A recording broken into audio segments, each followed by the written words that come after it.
Je veux vous remercier très vivement de m'accueillir ici pour cette rupture du jeûne du mois du Ramadan. C'est pour moi l'occasion de vous dire, cher Anouar Bibeche, la reconnaissance de la République française. Votre mandat a en effet été marqué, et vous l'avez rappelé, par les terribles attaques terroristes qui ont frappé au cœur notre pays. Ces attentats ont mis à l'épreuve le peuple français avec pour objectif évident de créer entre les Français de toute croyance et les Français de confession musulmane une déchirure profonde.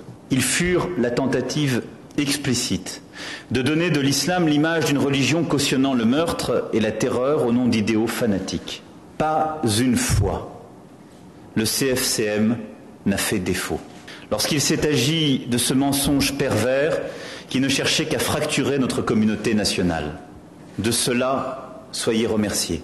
Il nous faut toujours réaffirmer qu'il n'y a pas dans notre pays, d'un côté les musulmans et de l'autre les Français, mais bel et bien uniquement des Français, de tous horizons, de toutes convictions, tous citoyens au sein d'une République dont la laïcité garantit à chacun la liberté et l'égalité et offre comme projet commun la fraternité. Grâce à vous, ce combat pour maintenir l'unité nationale a été remporté et nous avons su tenir collectivement la voie de la raison face à la tentation du pire. Chaque Français de confession musulmane a le droit de vivre paisiblement sa foi.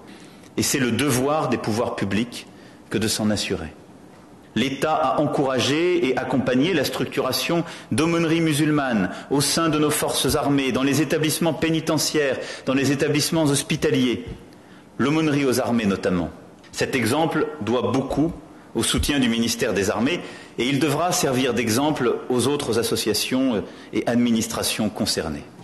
Églises, synagogues, temples et mosquées ne sauraient être des lieux où nos concitoyens pourraient avoir peur de se rendre.